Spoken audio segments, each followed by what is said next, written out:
Hello, ladies and gentlemen, and welcome to the KKRLA Week 6, Game 1. I apologize, ladies and gentlemen, for the week hiatus that the KKRLA had to take, mainly because my schedule was a bit packed that week, and if I wanted to do the KKRLA correctly, I would then have to fit. If I did how it was going when I figured out my schedule was F-worded, then, because I already did one game on Monday and one game on Tuesday, I would have to fit 3 games in Wednesday and 3 games in Thursday, which I did not have the time for. And also that being, when I went to check the streams, audios, and stuff for, that Monday game and that Tuesday game, there was literally no sound.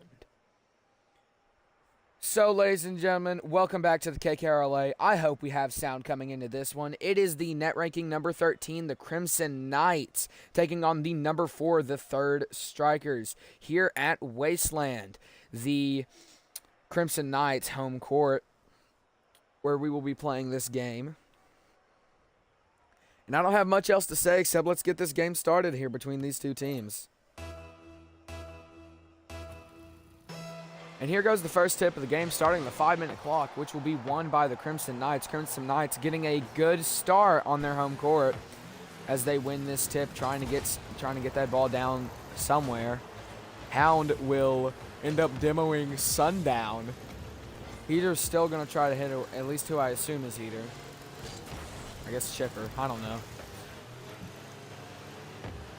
Trying to set up for a goal is the Third Strikers. Mountain tries to send it away, but will accidentally hit an own goal, which Yuri will be credited for that one. The ball moves at 36 kph as it enters the goal. Chipper gives the assist.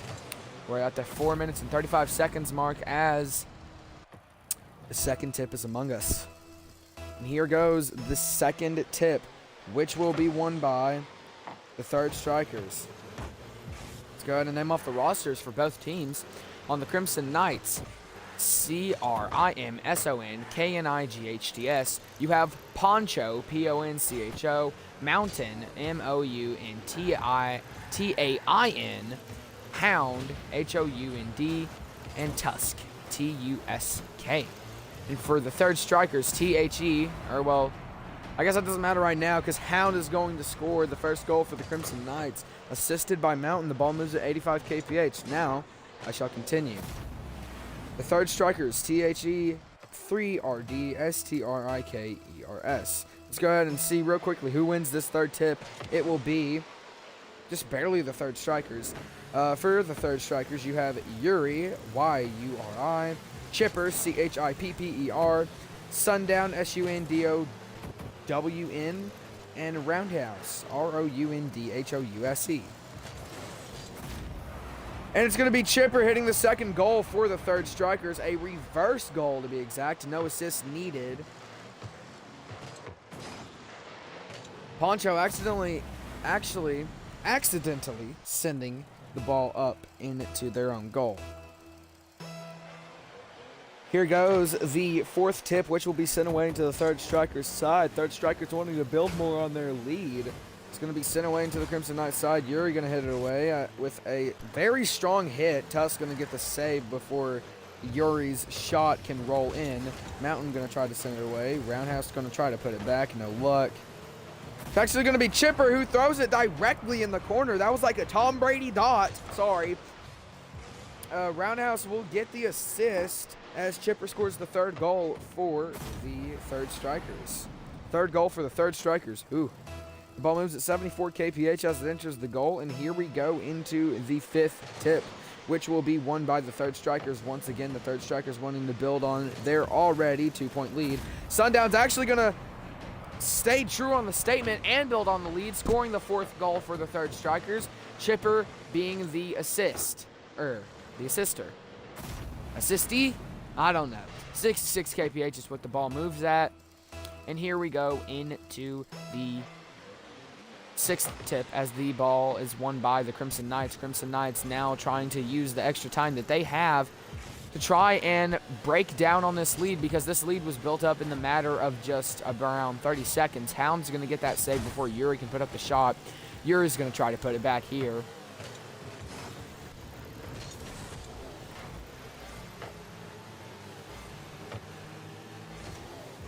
It's going to be Tusk attempting to send it away. Hound, Poncho, nobody really getting there. Yuri's now going to try to send it back into the goal line. Yuri's going to overshoot it before anyone can get to the ball. And it's really just the third strikers playing a defensive-wise kind of offense. Now the Crimson Knights have the ball in the third striker's side, trying to find a way to score. Tusk going to send that ball up for hopefully somebody to catch. Chipper's going to send it away. Poncho's going to throw it back into the wall. That does no good. Mountain tries to send it away, will miss. It's just basically an all-out brawl on the third striker's side as the Crimson Knights very desperately wanting to get some offensive play. But the third strikers will send the ball away into the Crimson Knights play to force the Crimson Knights to play defense. Sundown throwing up a floater. That could potentially go in, but Tusk says no and sends it away. Poncho going to send it down into third striker's side, hopefully for somebody to catch, as Poncho can't be back there.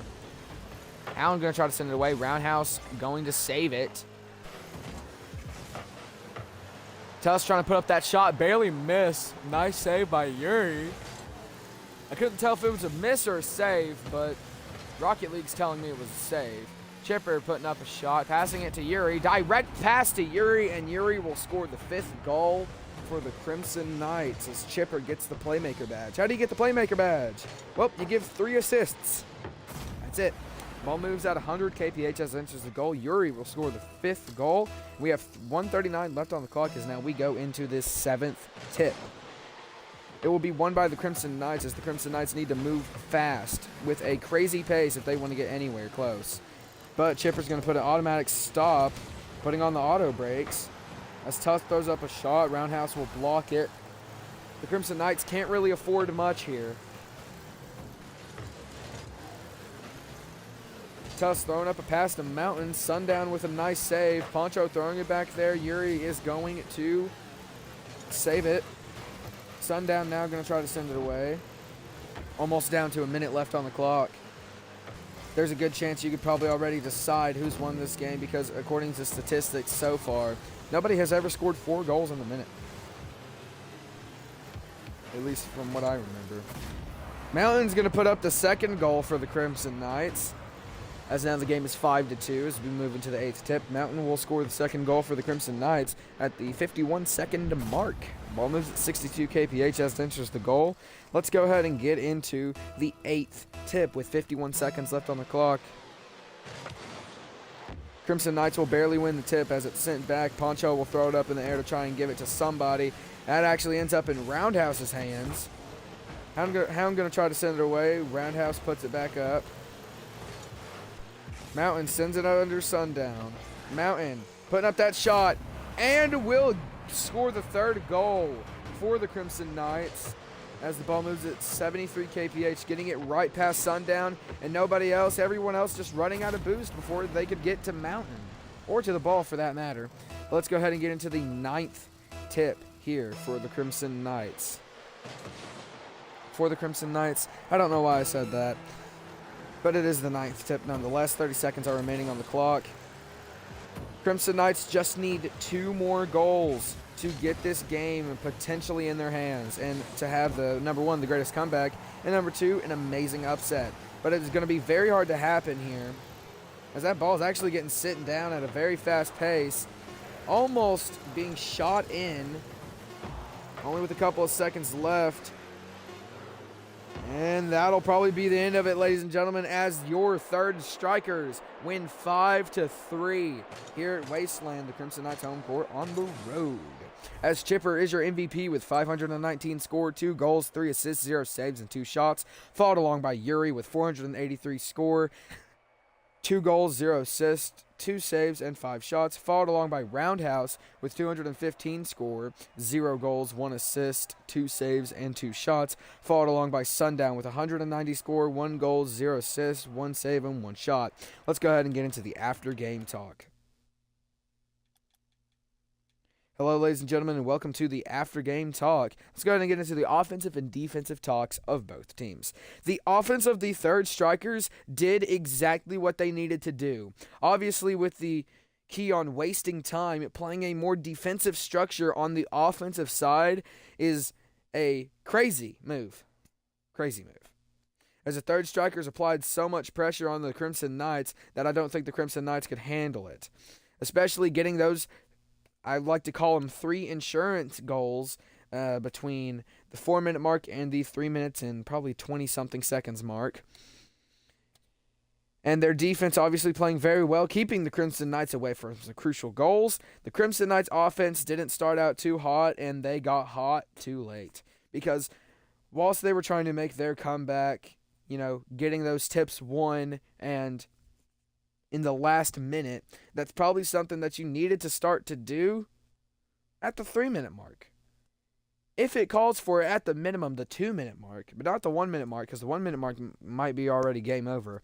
But, I'm going to keep calling back to the Season 2 opener where the Kena Gamers almost had the greatest comeback, losing 4-3 in overtime. But if you look at the score, maybe about a minute and 30 seconds clock time between those two teams, the Dafts and the Kena Gamers, it was 3-0. They came back in the matter of a minute and 8 seconds. But that's besides the point. The Crimson Knights defense felt sluggish, but obviously they were trying to do better things, but this is obviously room for improvement. But they need to get it kicking in drive now, because after this, we only have 2 weeks before the tournament. And then after that, I'm not sure if there's any KKRLAs left, if I have to be honest, depending on how my life goes. But that's besides the point while I'm still unemployed. I thank you, ladies and gentlemen, for watching, and I hope to see you tomorrow for the Dafts versus Kena Club at Driftwoods. But remember, tomorrow's never promised, so I hope to see you tomorrow. Thank you, ladies and gentlemen.